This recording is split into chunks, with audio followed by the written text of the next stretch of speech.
Right. I know Bob Blackman, who's going to come on shortly, is the Vice President of the Local Government Association as well.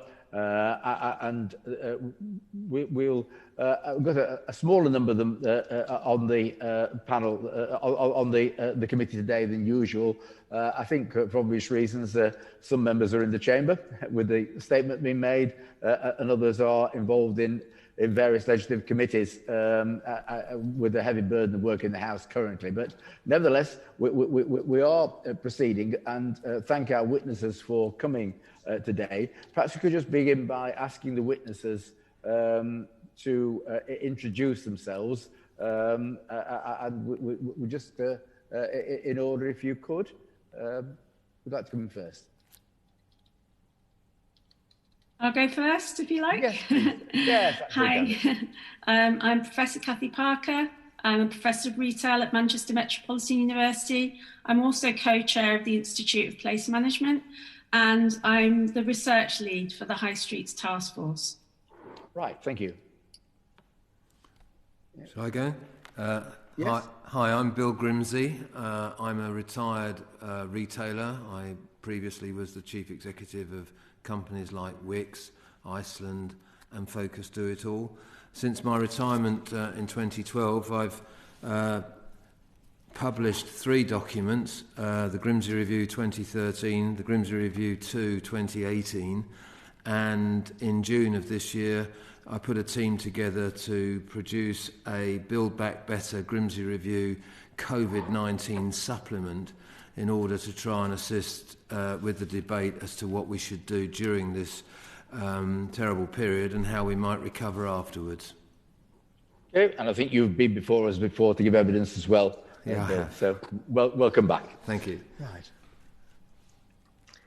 I'm Aude Biclercq. I'm Deputy Head of Policy and Research at the Wealth and Planning Institute, which is the largest planning institute in Europe with over 25,000 members and a London society.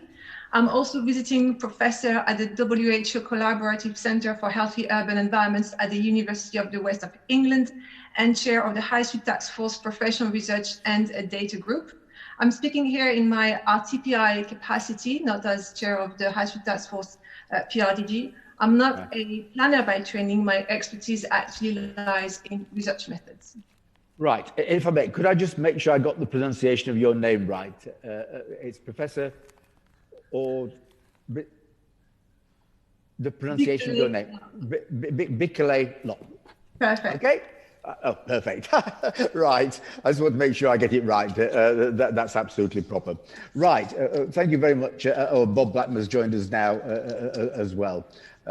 So I'll start off then, and unless I specify, I'll assume the questions are to all 3 of the witnesses. But obviously, if one of the witnesses already said what you want to say, just say, I agree. That's fine. We can then move through the questions a little bit more expeditiously. Just to say, fairly obvious question to begin with. The COVID-19 has obviously had a major impact on retail in this country. Has it been a disaster for high streets? Is it simple as that? Who'd like to come? Well, I'm happy. Professor? I'm happy. Oh, right. Bill. All right, Bill, you've jumped in. Sorry, okay. I'm happy to kick that off in the sense that I think as a retailer and being close to the numbers, I could probably put some colour on it in the sense that as we went into COVID-19, the industry, that is the retail sector and the hospitality sector, was already struggling very much indeed. And that was simply because we are entering a new phase in the 21st century where we're migrating from a car-borne culture of the last century to a mobile technology culture driven in the 21st century, which is changing our habits. And that was impacting the retail and hospitality sector. And we went into this emergency with 52% of retail and hospitality businesses in serious risk of failure. And in fact, you were seeing companies like Debenhams have been into administration again in April, which was the second time in a year. So the conditions out there were already tough. And what COVID-19 has done is accelerate something that was happening, which is this phenomena of changing our habits. And in fact, online retailing has jumped from around 18% pre-COVID to 40+% during this COVID emergency. And a lot of that is going to stick. So what we've actually done is we've moved from 2020 to 2030 in an instant, in like 3 months, instead of taking 10 years. So this was going to happen anyway, but it's happened at a rapid rate. So the challenge is enormous, and the impact on this sector, which combined contributes 10% of the GDP of this country, is dramatic, and it will require some pretty strict action, particularly with the labour force that is likely to find itself out of jobs as a consequence. Right. Yeah, I'd just like to pick up some of the things that are perhaps sort of more COVID specific. We've seen those trends that are definitely being accelerated. But the indicator that I'm most interested in is footfall, because that tells us how many people on high streets. We've never been in a situation before when people are sort of told to stay home. So that is an absolutely profound impact on high streets. So we've seen footfall in the first lockdown fall as low as 90%. So it's just not the people. It's not the people going out. And even after, the restrictions were lifted, footfall did start to steadily climb up again, but it was still sort of the highest it got to was sort of 20% lower than it was last year. So we're just not sure if we're going to get footfall back to those pre-pandemic levels.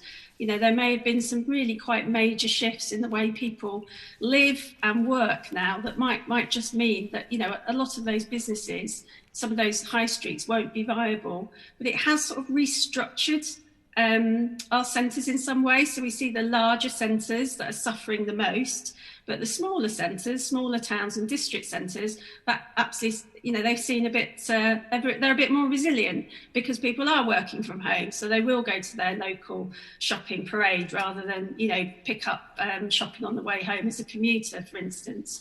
So yeah, the impacts are really dramatic. Footfall's the one that I think really shows you instantly, what has happened.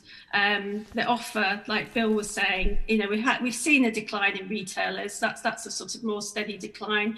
There's going to be another 4,000, probably around 5,000 stores lost this year. Probably half of that is around due to COVID.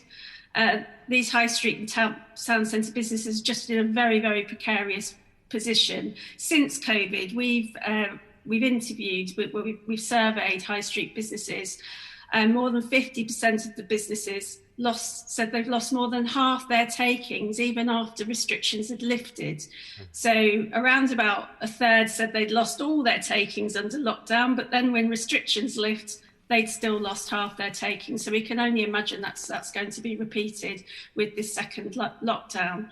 And it's not just the businesses, it's markets, it's libraries, it's all these other services that don't know, they can open or not. When they can open, they're just not getting the footfall. And high streets are more than just a collection of buildings. If they're not activated by businesses and services, then there's nothing on the high street or town centre to attract people. Right, Professor? I just perhaps like to pick up on a point which was made by Cathy about different places. It's true that different places actually have been and are affected in different ways. Larger high streets have been and will continue to be most affected by reduced footfall because office workers predominate in larger cities. By contrast, home working has provided an opportunity for smaller high streets to pick up on new trades from former commuters, and I'm sure we will hear more about that during the meeting. Crucially, I think that to recover from COVID-19, proactive planning and place-based approaches will be absolutely essential.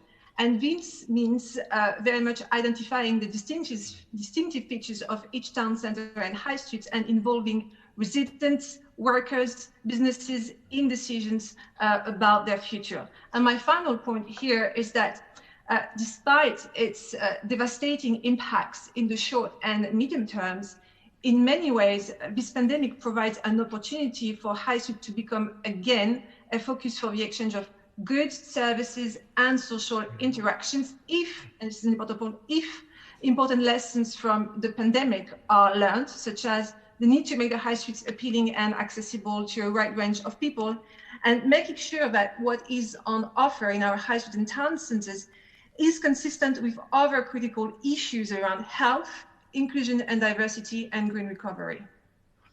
Okay, I just want to pick up on that point and then come back to the other witnesses as well. Is there an element of truth that while, as Professor Grimsey, as Bill Grimsey said, that there's a long-term trend to see shopping move online and away from footfall in the high street. This has accelerated that trend very sharply and very quickly, to such an extent that it might suddenly force those responsible for our high streets to say, we can't just carry on trying to adopt slowly. We have to have a big bang change to what actually happens there. Professor, I think that's part of what you're saying, is it?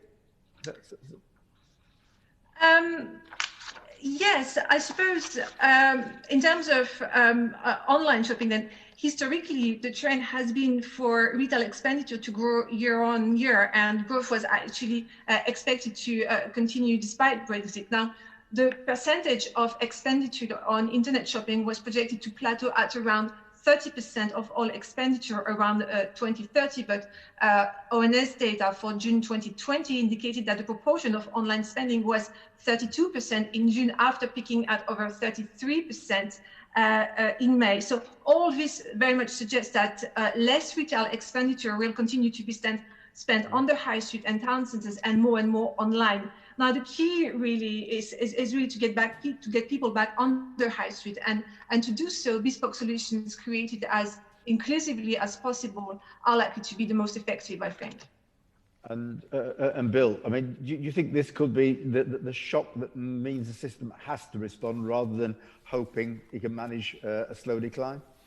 Well, I definitely that will be the case, but we've been saying since 2013 that we need to reinvent our towns as community hubs based on health, education, entertainment, leisure, arts, crafts, and then you'll get some shops as well. We need to reinvent these places for the 21st century using technology to ensure that these places are exciting places to go. My generation spent a lifetime cloning every town in the UK, which was relevant in the 20th century, and it now needs to be unpicked.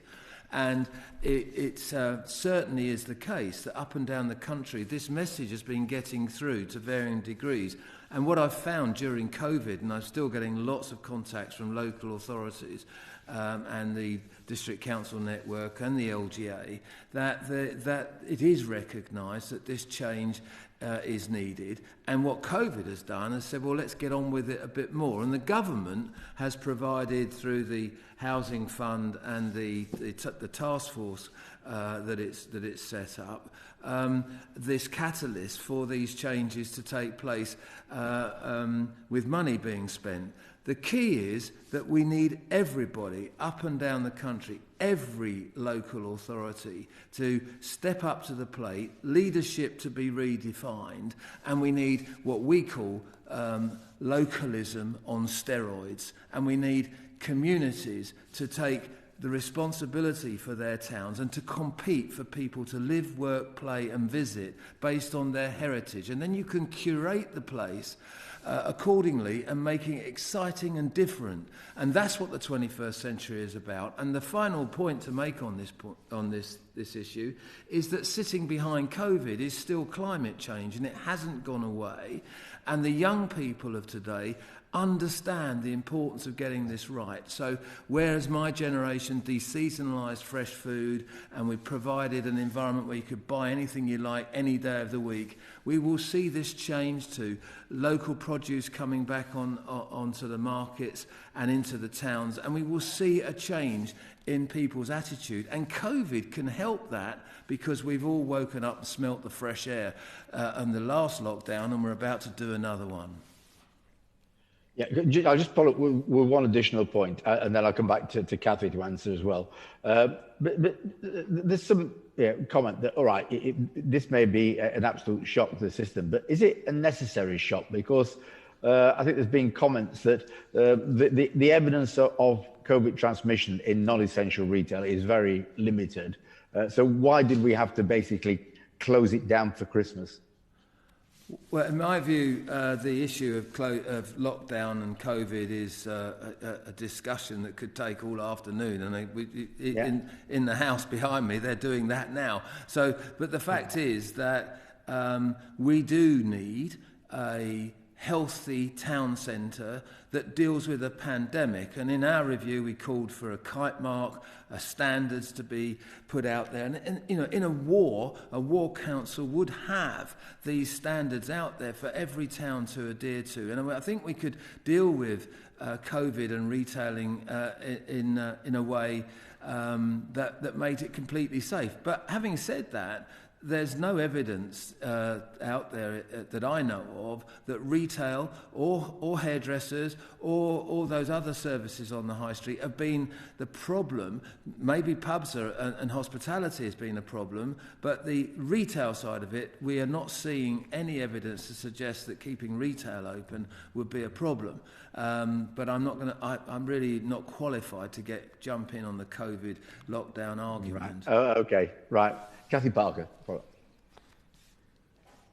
Well, I think, we talked about COVID sort of causing the sort of acceleration of problems, but there's these other sort of new problems perhaps that it reveals, and there's some opportunities there, but it sort of comes back to this same issue really, is that you have to have people doing things locally to make something happen.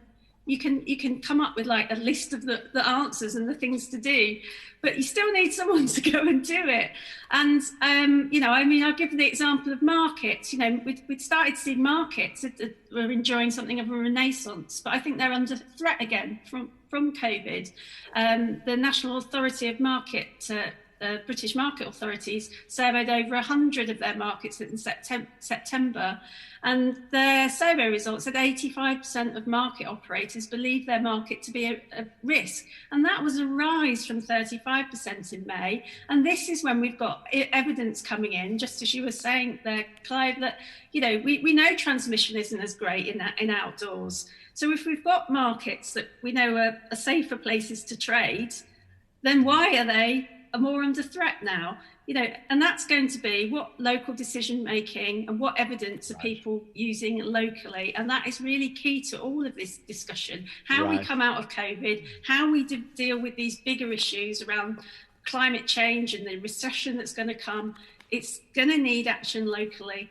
And that's where the problems are, I think. But presumably we are going to need some government support as well. Now, government put help in the first lockdown with grants and business rate relief. Is that help going to be needed again on the same scale for this lockdown, or indeed has it got to be increased, given that businesses are now facing a second lockdown with their finances often still in difficulties from the first lockdown? I think I really do think strongly about this. This business rate holiday that was given out was welcome and should be there, and business rates itself should be questioned during this period when it's not in play, and probably replaced by something a little simpler. But there really does have to be some targeted expenditure here. Why give Tesco, Sainsbury's, Morrison's and Asda a business rate holiday which amounts to over $1 billion, or probably $2 billion, it's 700 million just for Tesco, when they didn't need it. And they definitely have had a great time during this period because the volumes have gone up. And there's no way in the world that money's been well spent, whereas it could have been spent on supporting the smaller businesses that need it. So I think you need a targeted approach to this assistance and not the approach that we've had, the blanket approach. So I urge the Chancellor to look at the sectors that need the help, and the small businesses particularly that need the help. And I don't mean the small food businesses, because as Cathy has, I think, alluded to earlier, that small convenience stores and smaller markets and local shopping has benefited during the previous lockdown and will benefit again now. And we should remember when we've been to these small retailers that what the service that they have provided, and support them afterwards. But we mustn't do this blanket approach of throwing this money around, because these larger companies didn't need it, and when they come out of furlough, I think Sainsbury's, if that £1,000 goes to every employee that was on furlough, Sainsbury's stands to make £26 million out of it. It's crazy, and it needed sorting. Right. Which of the two professors would like to follow on from that? Well, I mentioned the survey that we did of high street businesses before. So the vast majority, 96%, said that they'd received or applied for one of the government's business assistance measures. So we can sort of say, yes, they were pretty universally well received, with the furlough scheme or the coronavirus job retention scheme being the most popular.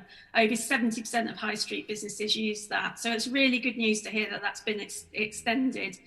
There was a lot of uncertainty and worry about that, so that's good news. But when we actually asked businesses a bit later on about how useful this support had been, it was only deemed to be extremely important by 2/3 of businesses. So it dropped a little bit from all of them applying for it, and we thought the sentiment had probably fallen just because they weren't aware of the scale of the pandemic and the length of the disruption.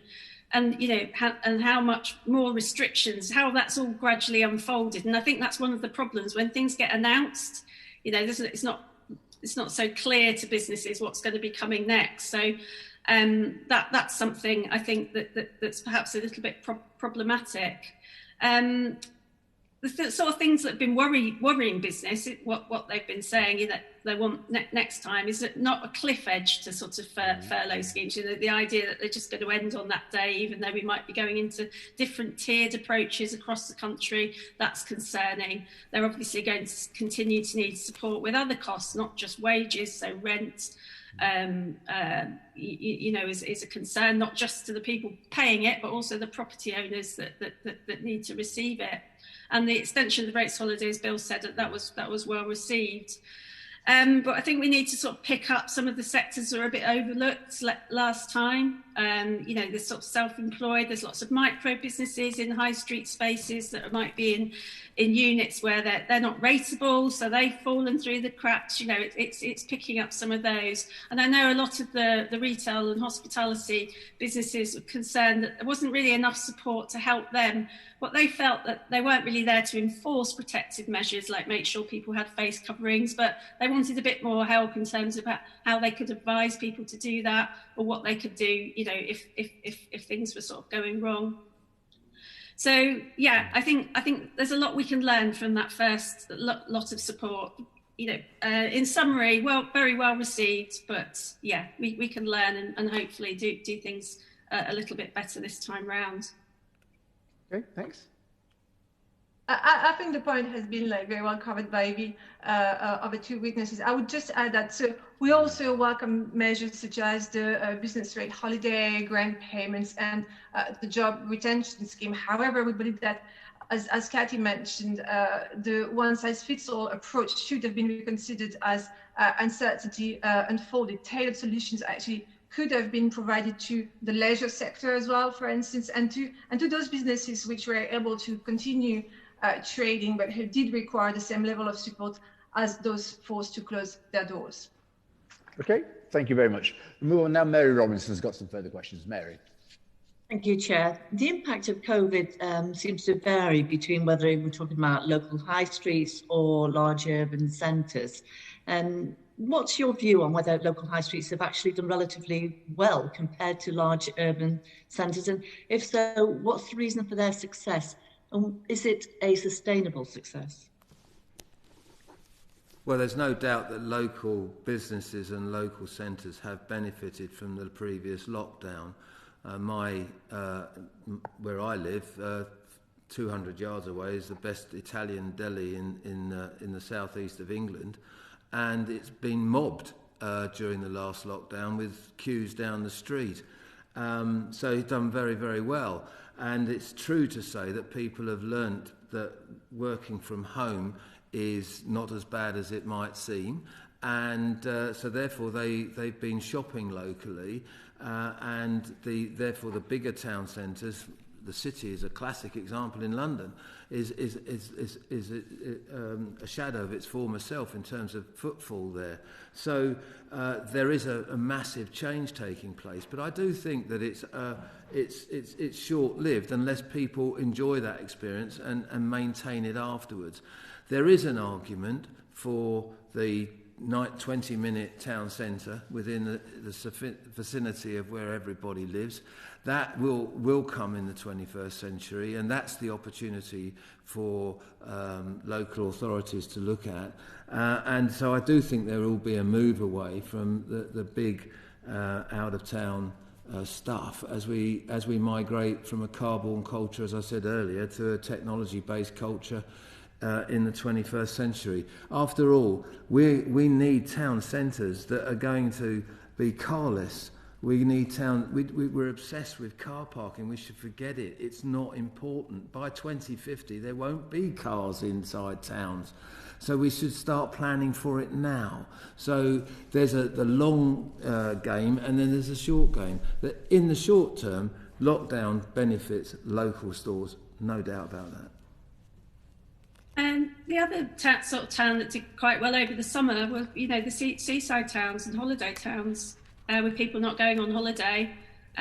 So they saw a bit of a renaissance. I mean, obviously now with the weather getting worse and the nights drawing in, it's not going to be so popular. But from that's a bit of a silver lining in this cloud was to some of those seaside locations that definitely saw a big uplift in terms of footfall numbers and spend.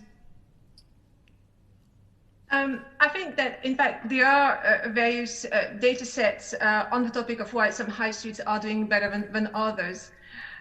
Figures from the Centre for Cities Tracker, for instance, which looks at the recovery of high streets in cities and large towns, shows that places such as Basildon, Chatham, Blackpool, Doncaster are actually doing well, while London, Manchester, Cardiff, Birmingham and Liverpool are perhaps not doing so well. Now, this was last updated in October. Now, this is more or less in line with the University of Oxford COVID-19 impact monitor, which is a bit more precise and which actually shows that footfall in inner cities is lower than in other areas, which is the point that the other two witnesses have made. Now, so if you take, for instance, a place like Spinsfields in Manchester, which is home to Manchester Crown Court, banks and restaurants that serve the area's high number of office workers, only 58% of the area's outlet had reopened after the end of the first lockdown, simply because many workers hadn't returned to the office, hence the demand for bars and restaurants was or is still actually down. By contrast, Manchester's communal town of Sale had a reopening rate of 88% in July, because a large stay-at-home community now visits the local high street and bolster local economy. So this is really a tale of two cities. If you understand, it's actually happening in Birmingham and in London. If you compare, for instance, central London, which has low reopening rates, and Ealing in Zone 2, which is home to many commuters. So why are some high streets doing better than others? Well, location is important, and people have now also taken the habit to walk and cycle to the nearest town or district. And pedestrian shopping streets are performing better than those with who are open to car. I think Windsor actually is an example of that, which was actually cited in IPM's submission. Thank you, Professor Bickley-Lock. Could I just very quickly follow up to you and to Professor Parker and Bill Grimsey. To what extent is this dependent on where people are working? Because obviously you've given a lot of different factors there, but just how essentially is this about where people are going to work and where people have been working in terms of the success or the downturn of the towns? Yes, it's a mobility issue. I mean, people can't be in two places at once. If they're not in the city centre working, they're not visiting those shops and services, but they are maybe in more suburban areas or smaller, satellite towns, and they are using those services. So it's a big issue around the lack of mobility we have with COVID, because we're staying at home. I think it's probably worth saying here, that the impact on public transport. Look at sort of smaller market towns in rural areas. They'll be more affected. But we see, I think public bus usage is down by 86% outside of London, and it's 80% down in London. So there's people that would normally be reliant on public transport to visit their local town or high street that aren't visiting at the moment. So I think that's quite concerning. And also in the largest cities, we do have residents. People do live in Manchester, but Bill alluded to the 15 or 20-minute city concept. We're not great at that in our big urban centres. So when you're in lockdown in Manchester, what else is there to do if everything's shut? There's not that many green spaces and parks. And I think we really need to make sure an opportunity out of this is to make our town centres more livable again. And if we don't need all that space for offices and so on, there we are. There's an opportunity there to repurpose it and make it a bit better for the people living there. Thank you. Bill, could you just ask you, because that does lead on, there is widespread consensus that high streets need to rely less on retail and more on activity, experience and community. So how have these ambitions been affected by COVID-19? Well, I think they've just been highlighted by COVID-19.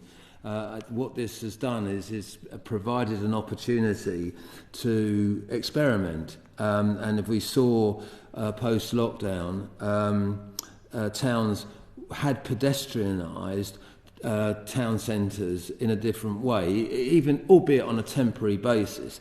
And I'm sure that if the local authorities had a bit more warning about it, they might have been a bit bolder about it, because pedestrianising these places,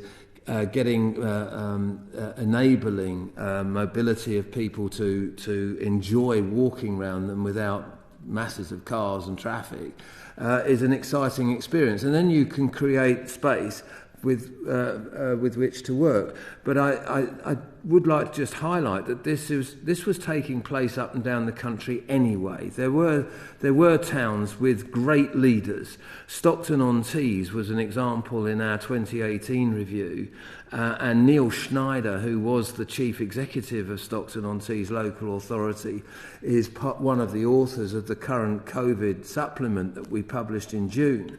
And what he was a visionary, and he has bought shopping centres not to run them. Local authorities are not qualified to run those kind of commercial centres, but to actually repurpose them. And in fact, in Stockton, they're going to reduce one to rubble and replace it with a green park and open up the river to the high street and the town centre and make the quality of life different. So when you start to curate a place, and I do want to emphasise here that local authorities need to become, again, the custodians of place, and not just struggling with budgets and how they deal with things, but actually curate the place with the local community to compete with other towns for people to come live, work, play and visit.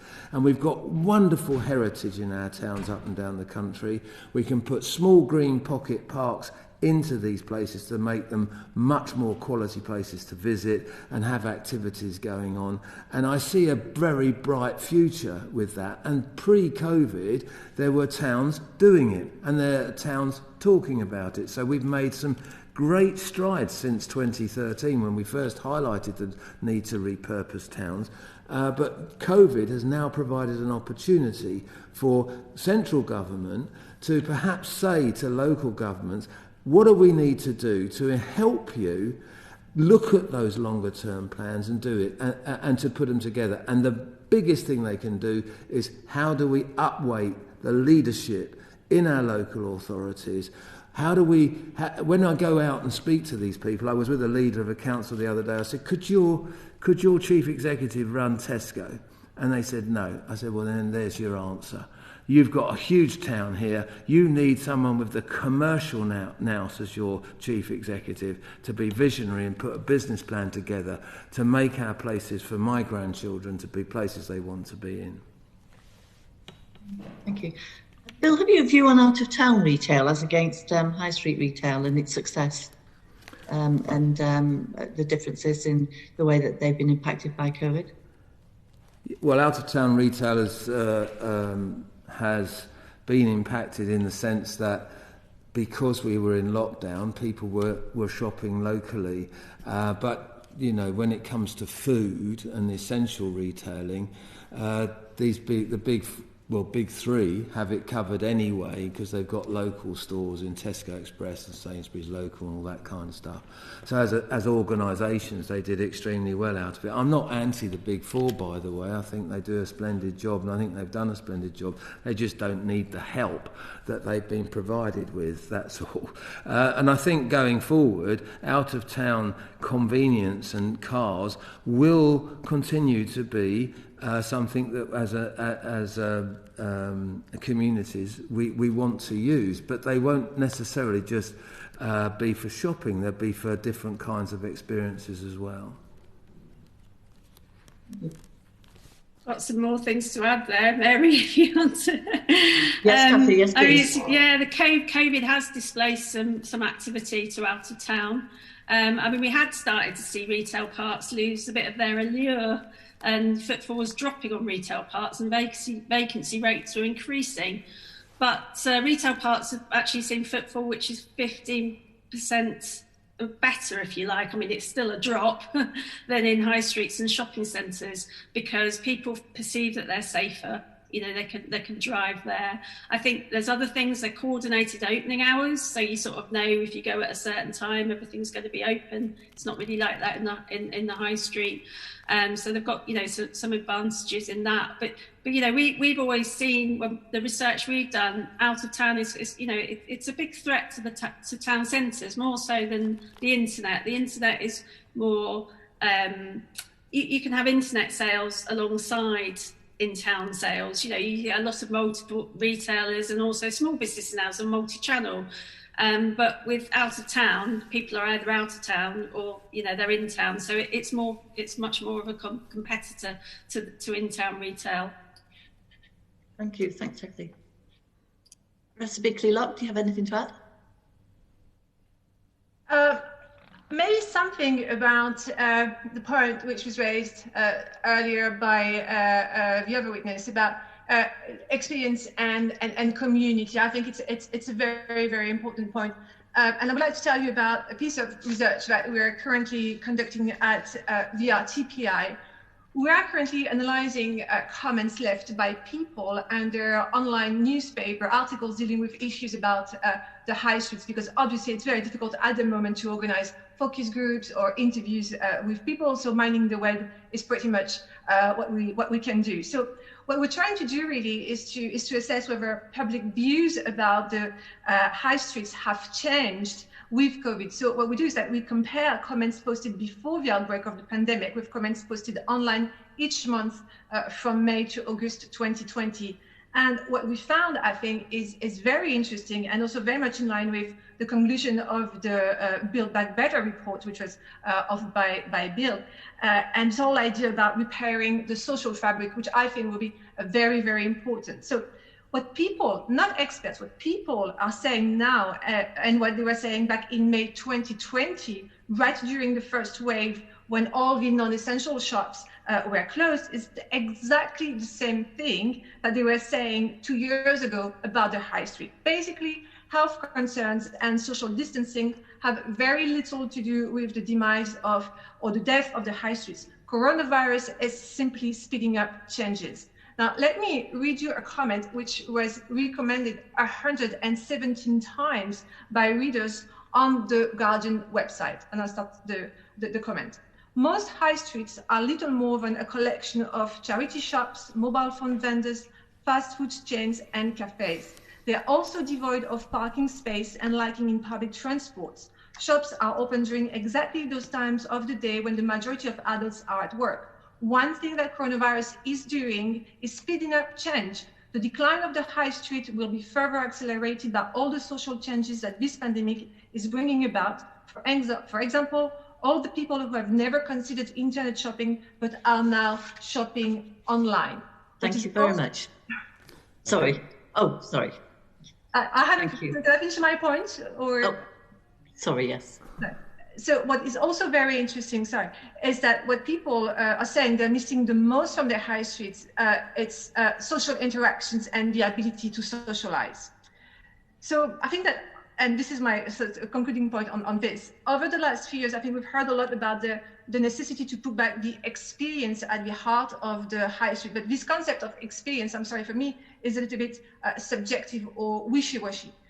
Putting back social interactions at the heart of the high street is a challenge that built environment professionals understand, and planners in particular understand well. And my very last point is that we know that social interactions are crucial for mental health and well-being, and we also know that socializing at work will become less and less possible in the next few days, weeks, or months. So this is a unique opportunity for high street to rise to the challenge and become again the focus of social interactions.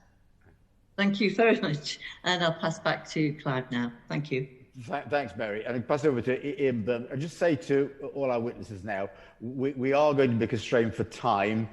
We've got some important issues to get through. So could we just bear that in mind? Because I want to try and get on to the next panel, not much later than 20 past 4. Okay, Ian Byrne.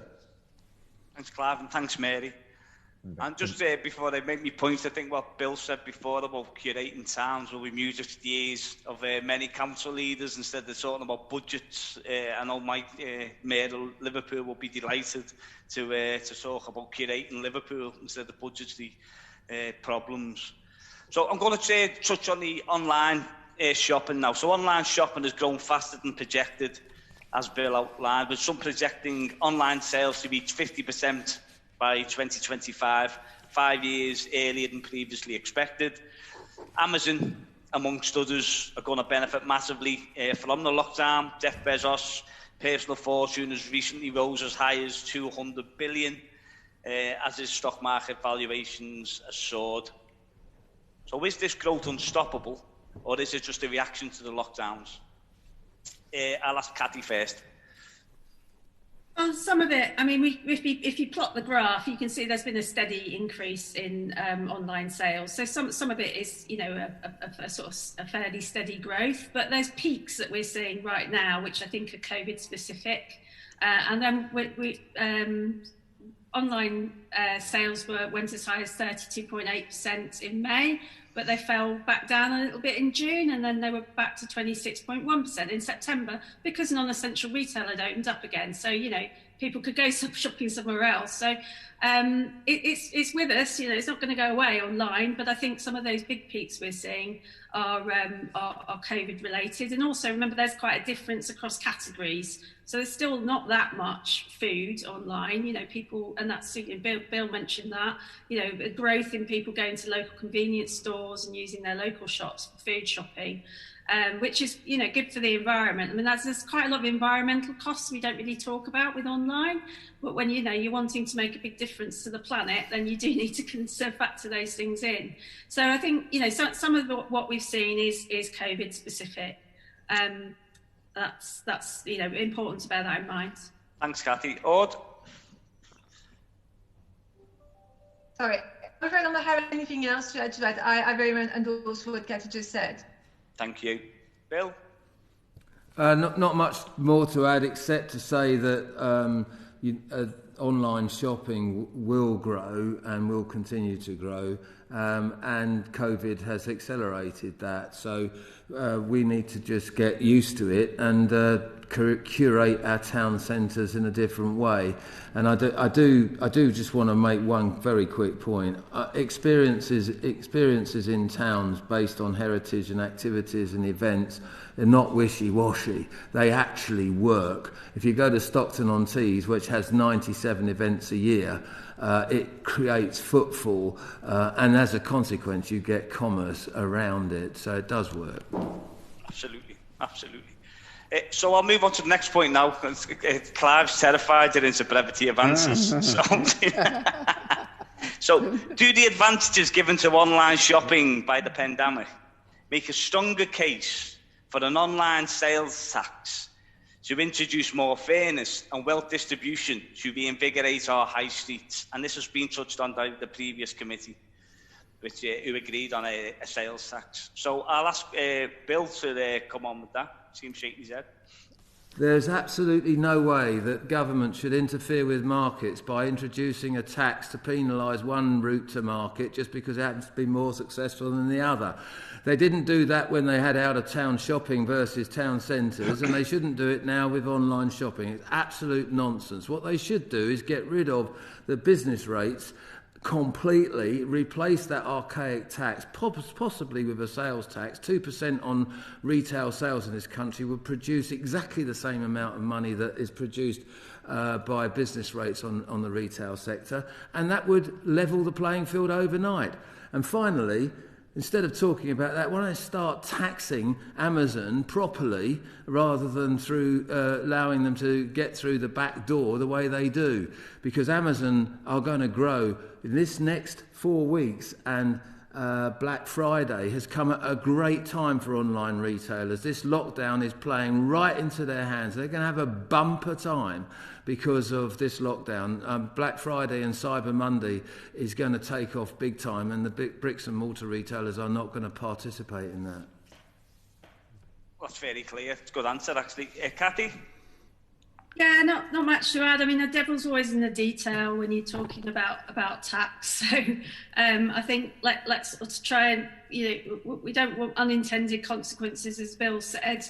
There's big advantages, for retailers, small retailers, to trade online as well. And that's sort of that's success now. It's blurred. It's being multi-channel. So I think that becomes very difficult if you think we're going to do this to try and help over here. We want to look at the opportunities for digital for whole high streets. We're talking very much all the time about sectors, and I think one of the problems in the response to COVID and managing that locally is not thinking about the offer of a whole town, and how do we put that online? I mean, there's plenty of platforms and apps that do that now, and they've been very successful because customers, it's very hard for a small retailer to be shouting at everybody on the internet. Let's try and use digital to reinforce some of the attractions and things that we feel strongly about in our towns, and it can be very powerful for doing that. So it's not less sort of about the let's use it to stop and tax, and let's look at more of the opportunities. I agree with Bill. We fundamental review of the taxation system is the way to go here. Absolutely, fully agree. Ord?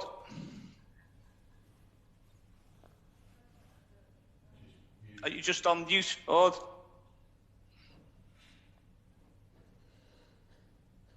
Sorry, I had difficulties unmuting myself. So I was just saying that actually I have very little to add to that. Whether or not the RTPA supports the potential for an online tax, to be honest, it's a little bit outside of our remit. But as I said before, the key really is to get people back on the high streets, and bespoke solutions created as inclusively as possible are likely to be the most effective. Now, I wanted to apologize to Bill. Perhaps my understanding of the word experience of the high street was perhaps not accurate, and I apologize for him. It's a bit of a wishy-washy concept. So that's no just what I want. I mean, that leads into, thanks, Ord, that leads into the next question. So the UK's got traditionally higher online sales than the rest of Europe. I think we're running at 33%. So why is that? Is that because, as Bill touched on, with the Europeans got a better system where they encourage more people to go out, obviously in COVID? So I'm really interested to ask your opinions on why the UK's got a higher online sales. We'll go to Cathy first on that. Yeah, well, I think two main reasons. One, our retail sector is incredibly concentrated. So a lot of our retail sales go through big operators. So when the internet came along, they had the money to invest and actually do this. If you go somewhere like Italy, it's a lot more fragmented, a lot more family firms. They just trade on the high street, not necessarily invest in online. The second thing is, and I'm sorry, this is a Bill, a multiple retailer in his past. the experience in a lot of our big retailers is really poor. So why not go online and buy it? You're not missing out on anything. Wandering around a hypermarket isn't most people's idea of fun. So this is where the smaller businesses can really make a difference, because they can offer something more personalised than experience. Thanks, Cathy. Bill? Well, that's quite simple in my view. We followed an American model with our out-of-town shopping and our concentration, particularly with Tesco mushrooming the way it did, and we didn't follow the continental model. If you go to Europe, you still have towns which are really good fun, and they've got different, exciting, independent purveyors of goods, whereas we don't have that as much as we should, and that's what we want to try and encourage back into our town centres, to have localism on steroids, to get local businesses operating. We want incubator space for them, and this is what local authorities can do, and we've cited it in our reviews, and it makes a big difference if you have independent retailers making their mark in the town and making it more interesting. Thanks, Bill. Or continental experience? Well, I think those 2 points very much echoes what we actually found in our research when mining the webs about comments on the future of the high streets. And a comment actually which was recommended 142 times in August on the Guardian website actually make this exact point, and I quote, "The problem in Britain is that so many town centres are just unappealing places to be. Many European cities still have bustling town centres because they're just nice places to wander and socialise. I think we can do the same." And here you go. I think this is very much encapsulating the issue. Excellent point. Thanks, Chair.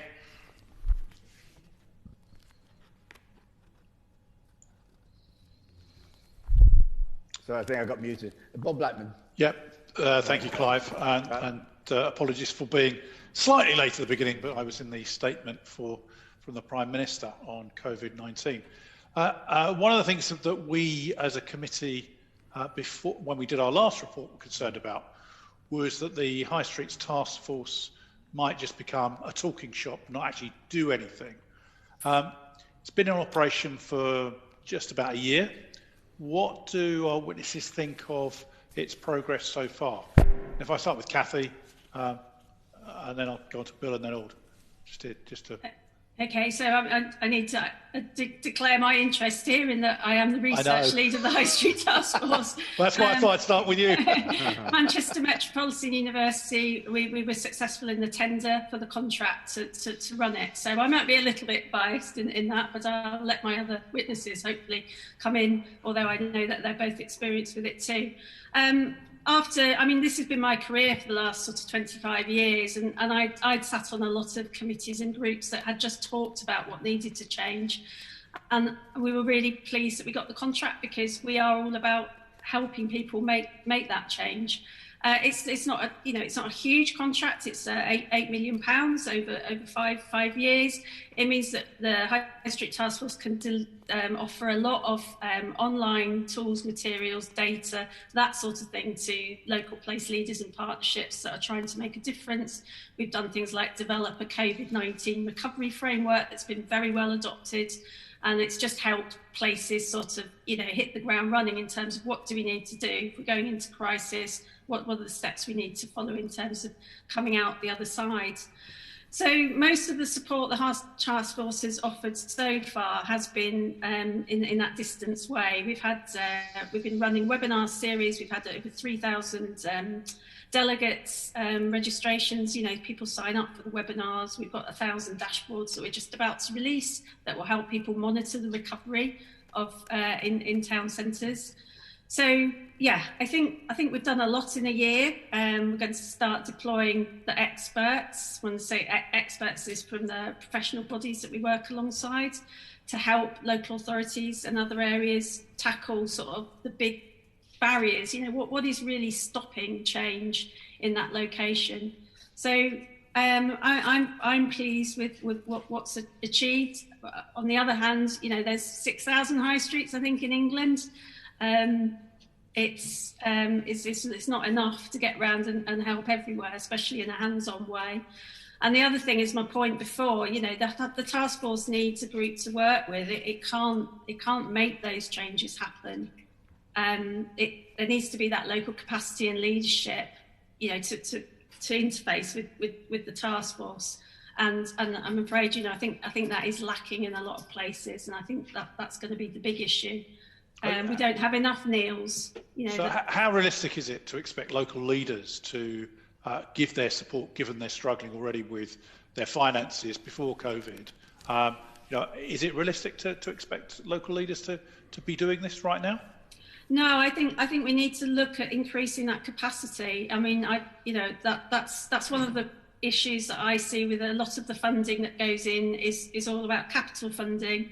And that's not the issue right now. You need more people to be rolling their sleeves up and doing things, and sort of funding some of that support, I think would help. But I think leaders can come from other areas. We certainly see them. The business improvement districts have been amazing over COVID. And, you know, the leadership that they've shown and how they've been able to orchestrate the capacity within their business networks and bring that to the table. And the community, let's not forget, you know, the civic societies, and there's those groups. So I think leadership just has to be a bit more fluid, you know, a like a group of people coming together to make these things happen. I don't think it is all going to come from the local authority. Okay, and obviously at the moment the Future High Street Fund has got 100 shortlisted towns. It's £1 billion, which can give up to 25 million, but most of the grants seem to be in the region of 5 to 10 million. Is that enough to get things going? I mean, it's a great amount of money to get things going, but it's not everywhere. This is a competitive fund. You know, so most places aren't going to get any money from it. And so, you know, that's a big problem. Secondly, you know, I've got to say, I'm not sure whether the plans in some of the places that are being funded are really going to be transformational. Some of those plans were drawn up, you know, quite some time ago before COVID.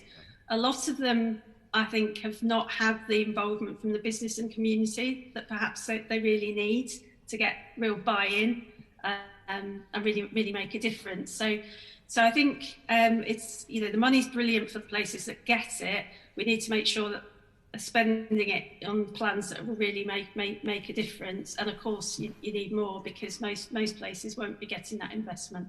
So the recent announcements have given some people, some of the towns, money. Are they the right ones in your view, or? I mean, we don't have anything to do with the funding decisions, but what we do is sort of try and make, for my opinion, I mean, I do think the visions are sort of, I don't think they're really transformational in some of those. No, I think the money will be spent on those plans, and it just won't bring about the change that people expect. We've seen that all the time in regeneration. Well, let's build this, and then that gets built, and nothing actually changes. Yeah, okay. All right. Okay, let's move on to Bill. Bill, what's your view on the task force and the funding and so on? Before I talk about the task force, just talk about that particular point. I mean, this is the cart before the horse. Throwing money out there isn't going to solve this issue. The reason it's cart before the horse is because we don't have the plans and the vision and the leadership in place to look long term as to what trends are coming down the track and what we need to do to curate these places to make them community hubs appropriate for the 21st century. And without those plans in place, which is what we asked for in 2013, and we wanted to get going, but we never did. Brandon Lewis wouldn't listen then, and it didn't happen. And had we done all that sort of stuff, we would have visionary plans out there that would cater for this period going forward. But having said that, there's no question that the High Street Task Force, after its first year, has done a fantastic job in setting up a place for people to go, for information, and it's very, very good. And the COVID example, which Cathy highlighted, is an example of that. I'd like to see the task force, and Cathy knows my views on this, get much more involved in how we get the right skill bases in these local authorities or bids or whoever it is going to be that's going to emerge as the leaders in these places. Our political structure doesn't help it. We have, parish, district, county, and some places we have unitary councils, and then we've got big mayors and little mayors. I mean, we've really got a confused setup that needs sorting out. But that's not going to happen. So we have to work with what we've got, and that will require local leaders like the Neil Schneiders of this world who actually say, you know what, the rules are there, but I'm going to put them to one side for a minute, and I'm going to put before you an argument that says this, and let's see how they then make it happen. And the issue of money is something that gets in the way. If you say to people, come up with some visions for your place, within some financial constraint, guess what? They'll come up with whatever the money can afford. We put the money to one side and start to look forward so that we can get to the end of this century and people look back and say, do you know what? That lot back in the 2020s had a real vision. They really understood what needed to change, and they really put in place the kind of things that should have happened, rather than get bogged down with what we get bogged down with or throw money at for spade-ready projects that were already sitting on the shelves in these places to be tossed out in front of this and to grab some money. That's not going to solve the issue. It really comes back to the long-term vision, the leadership, and we've got to get a grip of it. And if we don't, then we're just going to mosey along the way we are. Okay, thank you. Aude? Yes, so perhaps very quickly from me. It's also very difficult for me to assess whether the High Street Task Force is doing well or not, because obviously I'm the chair of the Professional Research and Data Group, but I can tell you that we have sent 40 excellent planning experts to the High Street Task Force, and I'm sure that they will deliver on the task. I know that one of the recommendations of expressed in the HCLG Committee report published in 2019 was that the task force should be much more than a talking shop. And as far as I'm concerned, I'd like to think that the PRDG is indeed more than a talking shop. What we try to do really is to, understand the scale of the crisis and its impact on town centres and high streets, obviously. We try to support government with evidence and data for policy response, and we also try to provide the evidence base for the High Street Task Force action and message. Note that our role really has been redefined because of COVID-19, and the frequency of our meeting also has increased. So what we do is to publish monthly reports which are posted in the resources section of the High Street Task Force on the website. We also undertake research such as the Business Resilience Survey designed and conducted by IPM. And as far as I'm concerned, we're doing very well. Okay, all right. Thank you, Clive. Okay, thanks, Bob. Come back to Mary. We really are pressed for time now. If you could just focus on each of the last two subjects briefly. Mary. Thank you, Chair. Just going back to, this was mentioned earlier by Bill, the 20-minute city, or the 15-minute city as it is. Zoom towns, what do you make of Zoom towns as concepts for future communities in a post-pandemic world? And should policymakers be responding to possible substantial changes to how we think about place? I'm going to go to you first, please, Bill. I do think that central government and local governments need to think about the curation of place, as I've said, for the 21st century. And I do think that using technology as a basis to get things going is important. And I do think that the 20-minute town, accessible by all, will come. I do think that we will have carless places. I mean, by 2030, you're not going to be able to buy a car that's not petrol. That's not electric. As I said, by 2050, you won't have cars in town centres.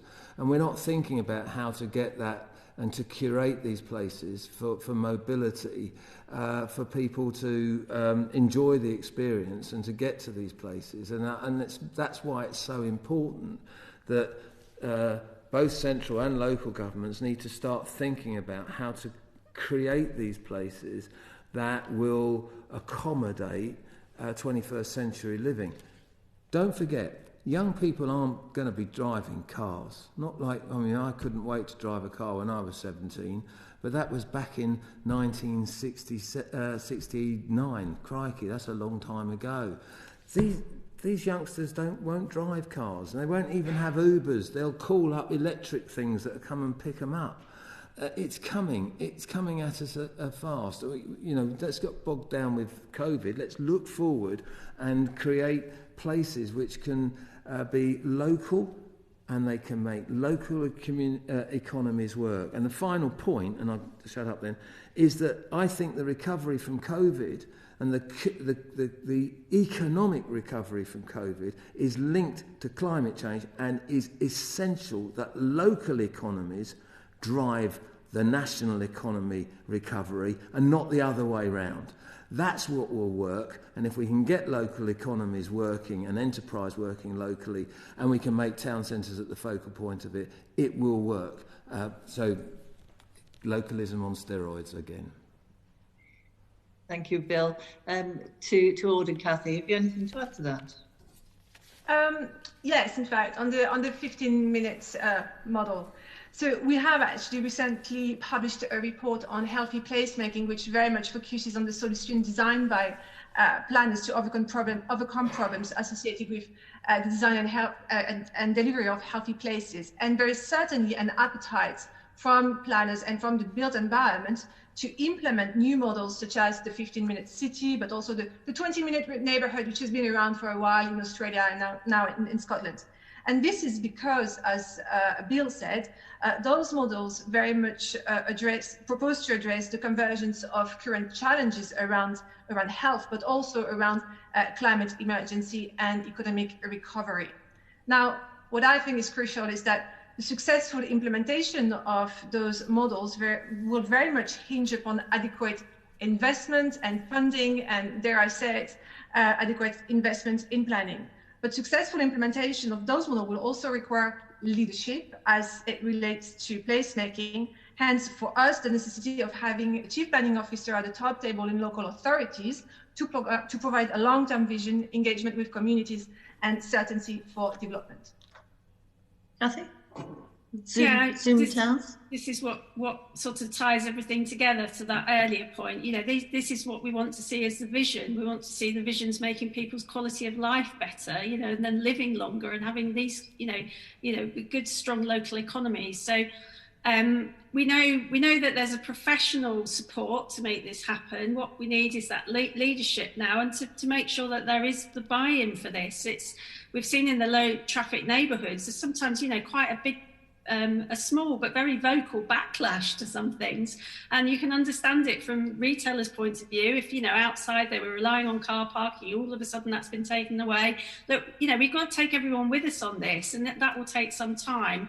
So that's when you come back to those strong sort of local partnerships and that sort of collaborative working.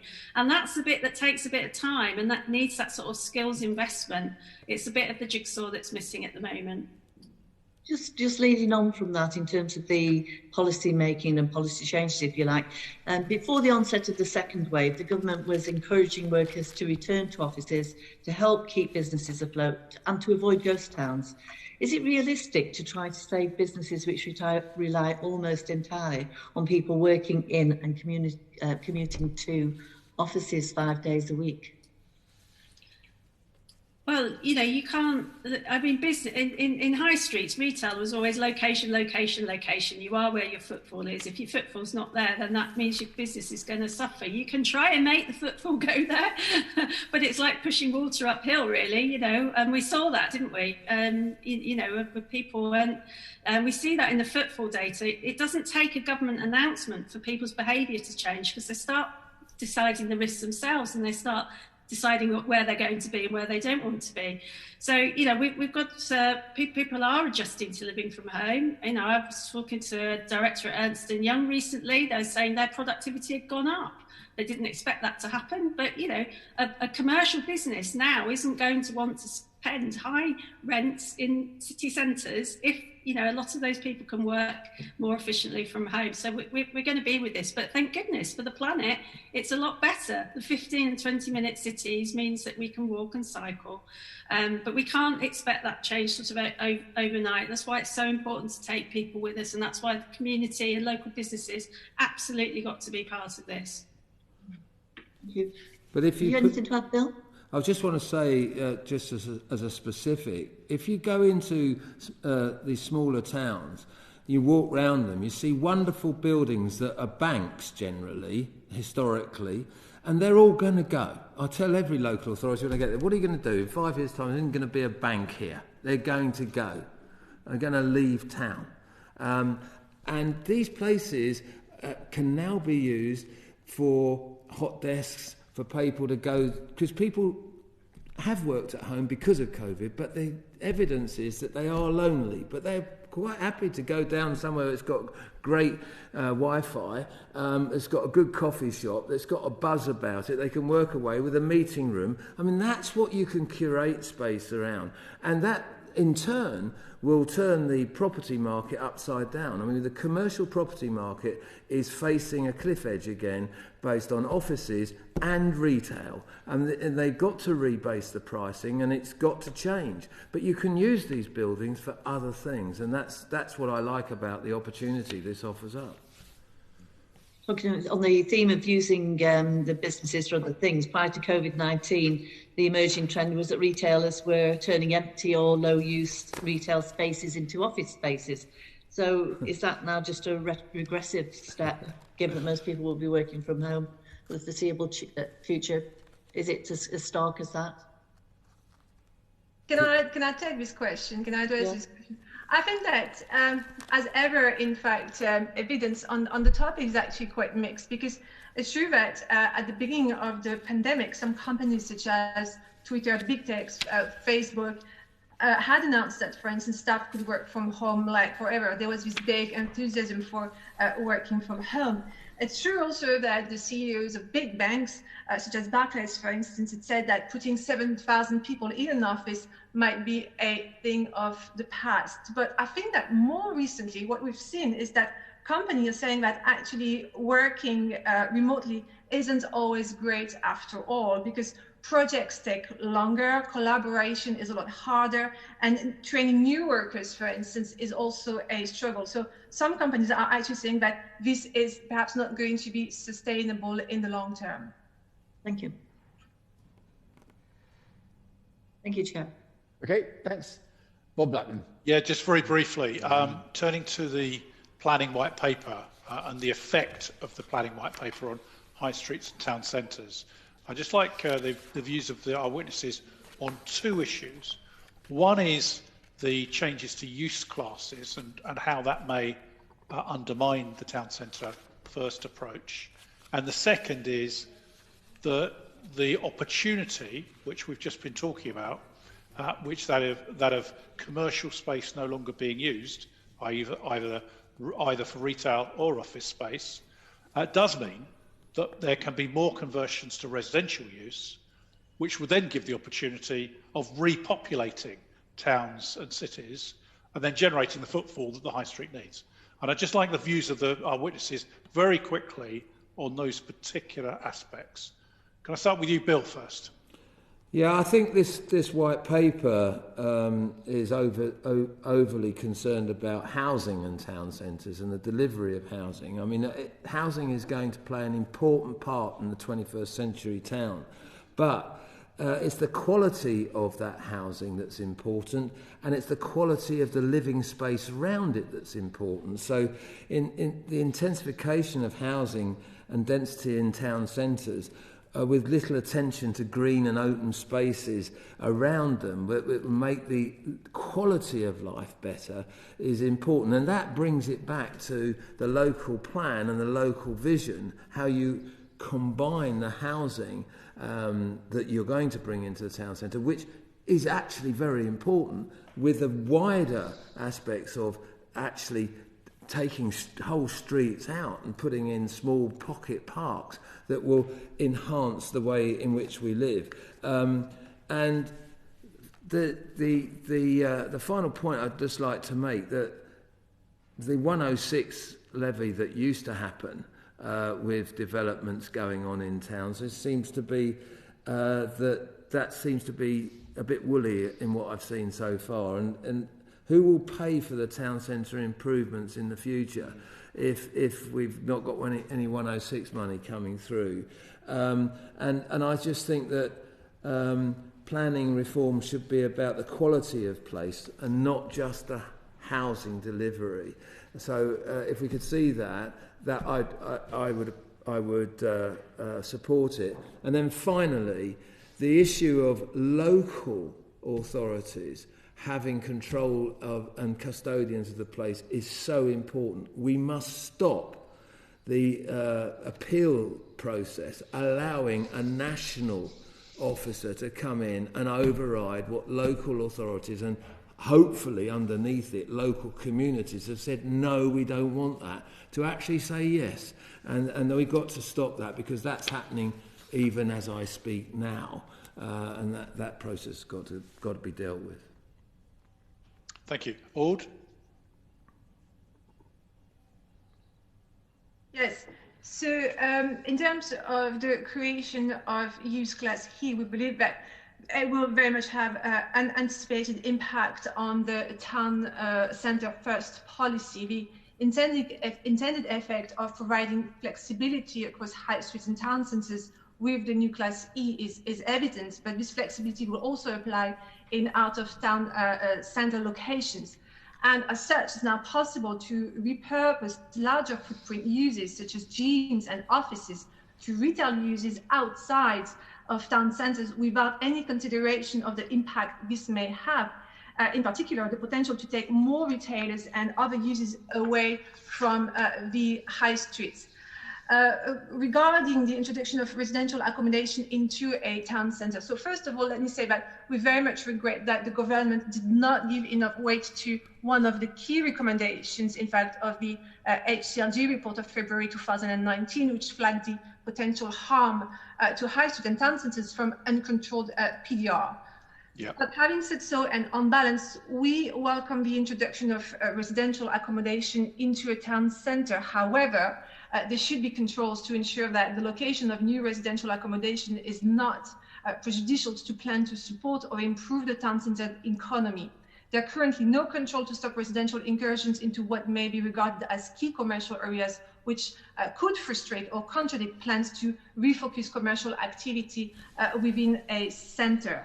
Now, regarding the conversion of commercial property into residential use, regarding PDR, so I think that on this issue, Logan's very much exposed important issues around the size of residential units, the adequacy of natural light, and the availability of space. We welcome the recent announcement by the Housing Secretary that all new homes delivered through PDRs will now have to meet national space standards. However, this does not address the issue of location. It certainly does not,